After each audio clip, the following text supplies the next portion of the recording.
Arahnya ke jalan. Tenang, tenang, santai.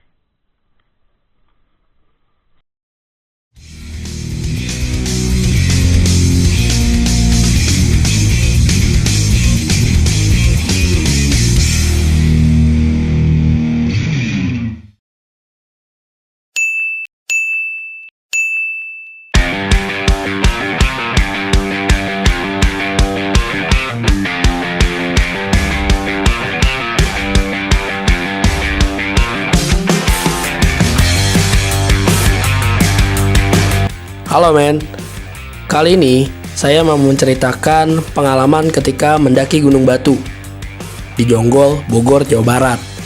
Perjalanan dimulai pada hari Minggu, tanggal 7 April 2019.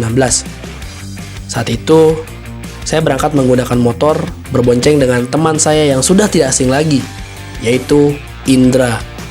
Oh ya men, sedikit bercerita tentang Gunung Batu nih. Gunung Batu adalah sebuah gunung dengan ketinggian 875 meter di atas permukaan laut yang berada di Jonggol, Bogor, Jawa Barat. Ya memang gunung ini tidak terlalu tinggi sih, tapi tidak jarang para penikmat ketinggian sering camping ceria sambil menikmati sunrise, sunset, ataupun sekedar tektok seperti saya sekarang ini. Ada yang bilang Gunung Batu adalah miniaturnya Gunung Raung. Emang bener ya? Saya ekstrim apa emang jalurnya? Ya udahlah, kalau masih penasaran, kuy lanjutin tonton videonya sampai akhir. Setelah menempuh perjalanan kurang lebih 3 jam dari kota Bogor, akhirnya saya sampai di pos awal pendakian Gunung Batu. Terlihat ada beberapa pendaki yang hilir mudik, baik yang sudah turun atau yang baru ingin naik. Oh iya, kita di sini dipinta uang parkir sebesar 15.000 per motor. Nah, saat itu kita memulai perjalanan dengan berjalan kaki. Tapi saya melihat pemandangan yang sangat kontras, di mana ada beberapa kendaraan proyek yang hilir mudik. Kabarnya sih akan dibuat jalan mobil sampai ke area camp. Mungkin yang saat itu saya bayangkan konsepnya akan sama seperti Taman Nasional Gunung Halimun Salak yang berada di Cidahu. Di tengah-tengah perjalanan, kita dipinta lagi uang karcis untuk katanya sih kebersihan. Kita dipinta uang sebesar 15.000 per orang. Alasannya ya tadi, untuk kebersihan. Tapi yang saya herankan, kenapa dari awal tempat parkir sampai di tengah perjalanan ini yang meminta uang kebersihan tidak sama sekali diberikan karcis yang kayak kertas lembar gitu loh. Tapi ya biarlah, mungkin lupa nyetak, positive thinking aja. Kan lumayan kenang-kenangan meskipun selembar kertas juga, ya kan? Ya wis lah, lanjut. Lalu kami mulai berjalan menyusuri hutan, dan treknya lumayan menguras tenaga, nggak ada bonus sedikit pun.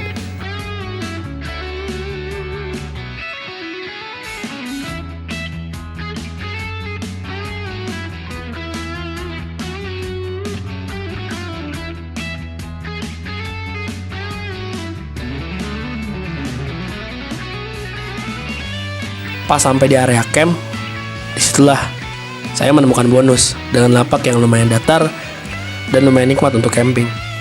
Namun lagi-lagi, hilir mudik kendaraan proyek seolah-olah mengganggu kenyamanan kami saat itu. Sebetulnya sangat disayangkan lah, alam dengan kenaturalannya sedikit tereksploitasi seperti ini. Entah bertujuan ingin memperindah atau untuk kekayaan yang ingin ditambah. Entahlah.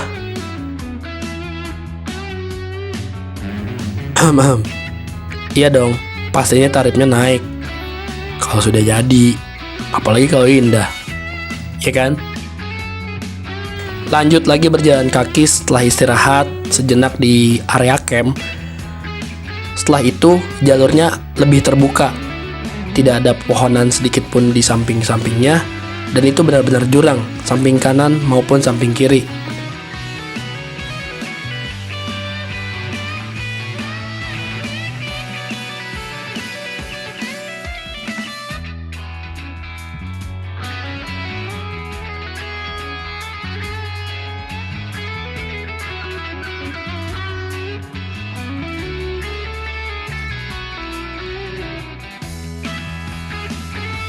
Perlahan demi perlahan pemandangan ketika saya melihat ke arah bawah mulai terlihat dan menakjubkan. Seketika sebagian daerah Jonggol terlihat dari atas ini. Tetapi di tengah perjalanan hujan pun turun. Sulit untuk berteduh karena saking tidak adanya pohon.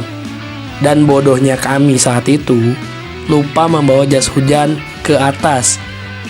Padahal jas hujan tersebut sudah kami siapkan di bagasi motor. Alhasil hanya menyelamatkan kamera dan barang-barang berharga lainnya ke dalam tas.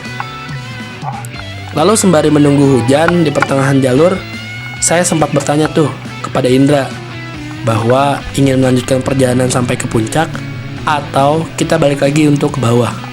Karena melihat banyak orang yang tidak melanjutkan perjalanan ke puncak dikarenakan dengan kondisi cuaca yang tidak bagus dan trek yang sangat licin.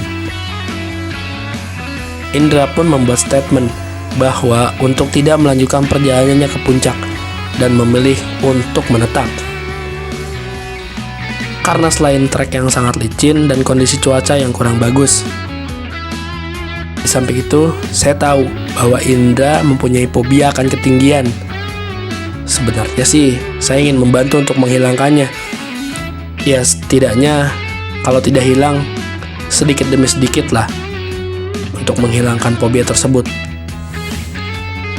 Tapi ya mau bagaimana lagi, kondisi sedang tidak memungkinkan, saya pun tidak bisa memberikan pelajaran untuk menghilangkan sedikit demi sedikit fobianya Indra.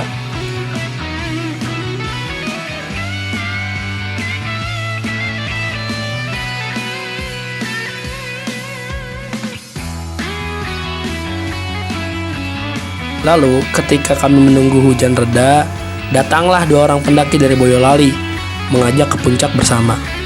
Dan saya pun sempat berpikir panjang. Lalu saya iakan dengan pertimbangan cuaca yang sudah mulai bersahabat lagi.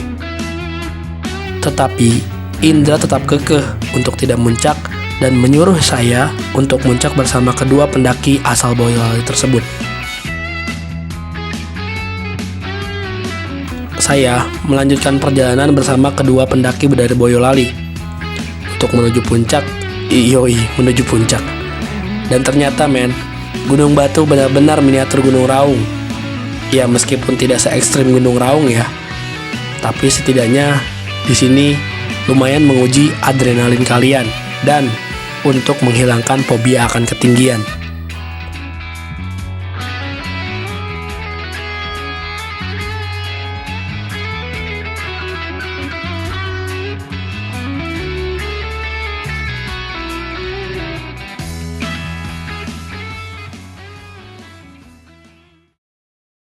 Hujannya udah mulai reda. Kumis udah ikut muncak. Gak putar di saya. Bisa ikut muncak soalnya udah lain hal lah. Ada yang unik nih. Sesaat saya sempat mengobrol sejenak sebelum ke puncaknya, ternyata Indra menyusul sambil dengan ekspresi menantang fobianya. Dan sambil bercerita sedikit, dia berkata bahwa dia sangat termotivasi dan tertantang oleh pendaki wanita yang melanjutkan perjalanannya sampai ke puncak. Ketika melihat itu, hati dia pun tergerak dengan semangatnya.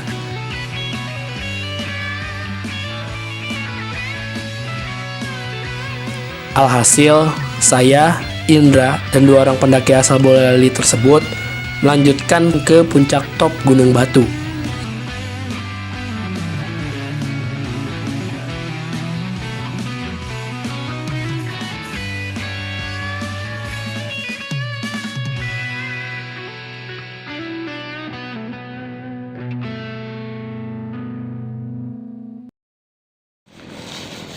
Nepi, Wak. Nepi. Asli. Sesampainya, ternyata memang benar-benar indah pemandangan dari atas ini. Dan mungkin akan lebih indah lagi jikalau cuaca cerah atau ketika sunrise dan sunset. Indra hampir tidak percaya berdiri di atas Gunung Batu. Meskipun dianggap gunungnya tidak terlalu tinggi, tetapi dia sangat bangga sudah melawan fobianya sendiri.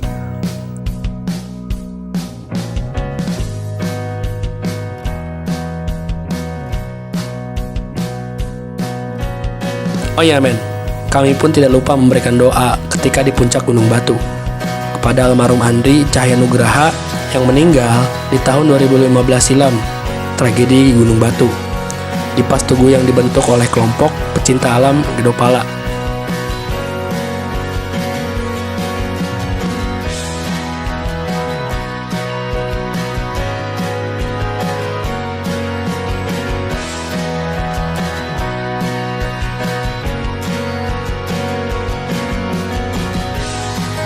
Selesainya menikmati keindahan alam dari puncak Gunung Batu, kami pun tidak berlama-lama di puncak dan langsung turun dengan perlahan. Dan kali ini, Indra harus kembali melawan rasa fobianya saat turun. Perlahan demi perlahan, berhasil menuruni tebing batu, sembari saya bantu dengan mengarahkan tempat yang mesti dia pijak.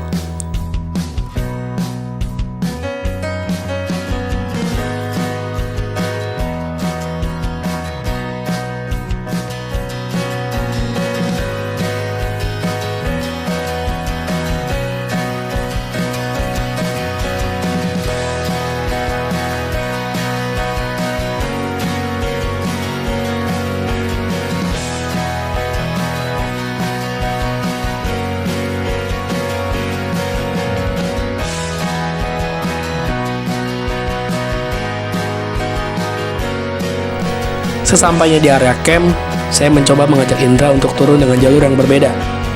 Karena saya penasaran dengan jalur pembangunan tersebut. Dan ketika kami telusuri, ternyata jalurnya benar-benar mengubah potret hutan Gunung Batu. Adapun teman-teman yang sering melewati Gunung Batu via jalur pos 2, perlu diketahui, di sini sudah banyak perubahan. Lalu kami terus berjalan, mengharapkan menemukan parkiran yang awal.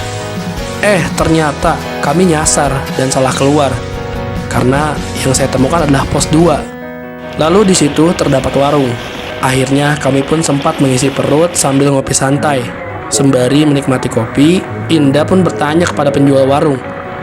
Dan ternyata kami salah keluar. Benar saja kami nyasar. Lalu penjual warung tersebut memberikan arahan kepada kami bahwa kami harus berjalan lagi sekitar 200 meter untuk bisa ke pos 1, tempat berada parkiran motor saya. Alhasil, kami harus melanjutkan perjalanan lagi, menyusuri hutan Gunung Batu sejauh 200 meter.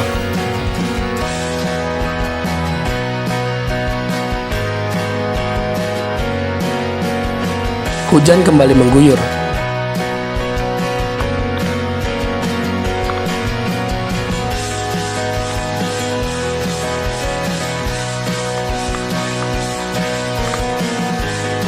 Dan akhirnya, kami pun menemukan parkiran motor yang berada di pos 1. Lalu, kami pulang dengan meninggalkan beberapa kenangan dan pengalaman di Gunung Batu.